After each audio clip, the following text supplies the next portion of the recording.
RV किचनमध्ये आपलं स्वागत आहे। चला तर मंडळी, आपण पनीर बटर मसाला बनवायला चालू करू। आपण साहित्य घेतलेलं आहे टोमॅटो, आपलं कोथिंबीर, मिरची, आलं लसूण आणि कांदा, आणि इकडे आपलं पनीर आहे कापून घेतले आपण व्यवस्थित, आणि इकडे मटर आहे आणि काजूचे 4, 5, 6, 7 तुकडे घेतलेले आहेत, तुम्ही बघू शकता। आता आपण या साहित्याची फाईन पेस्ट करूया, मग पुढची प्रोसेस तुम्हाला दाखवतो। चला तर मंडळी, आता आपण पनीर भाजून घेऊया। बघू शकता तुम्ही टाकलेले आहे इकडे व्यवस्थित पनीर।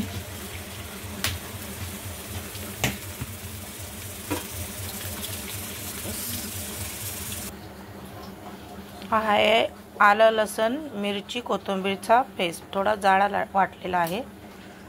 आपण पनीर फ्राय करून घेतलेले आहे, पनीर फ्राय केले आहे गाईज, बघू शकता पेस्ट करून घेतलेले या पनीर। आता आपण फोडणी देऊ। चला तर पहिला आधी आपण आलं लसूणची पेस्ट, कोथिंबीर आणि मिरची जी गेली ती टाकून घेऊया।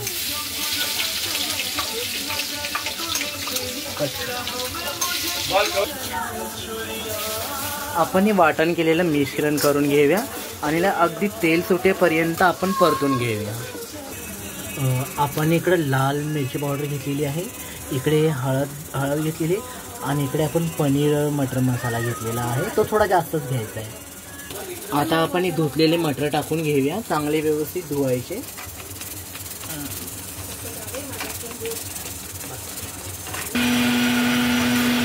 मसाले घातलेले आहेत, बघू शकता। आता याला तेल सुटेपर्यंत परतून घ्यायचं। आता आपण पनीरचे फ्राय करून घेतलेले ते टाकूया गाईस, शकता गाईस। आता आपण कस्तुरी मेथी घेतलेली आहे, त्याला अशी क्रश करून टाकूया हाताने। त्याच्यानंतर गाईस आता आपण याच्यामध्ये मीठ टाकूया स्वादानुसार, जसं लागेल तसं, तुमच्या हिशोबाने तुम्ही जसे खाता तसं। गाईज, आपण अमूलची फ्रेश क्रीम वापरत आहे, तुम्ही त्याऐवजी कोणची पण वापरू शकता। थोडीच टाकायची गाईज, शिजताना थोडी टाकायची, नंतर पूर्ण झाल्यावर थोडी टाकायची। गाईज, आपण बनवतोय आता बासमती राईस। त्यासाठी लागणार आहे साहित्य: लवंग, जीरा, काळी मिरी, तेजपत्ता आणि चक्रे फूल आणि वाटाणे।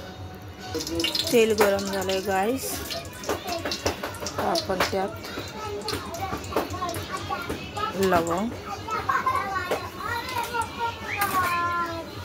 सगळं साहित्य टाकून घेणार आहोत। गाईस, वाटाणे घालत आहोत आता आपण, म्हणजे आपण वाटाणा भात बनवत आहोत, त्यासाठी वाटाणे टाकायचे। गाईस, या पाण्याला उकळी येऊ द्यायची आता आपल्याला।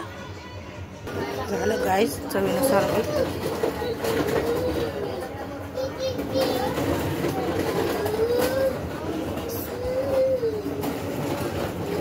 गाईस, भाजी रेडी आपली।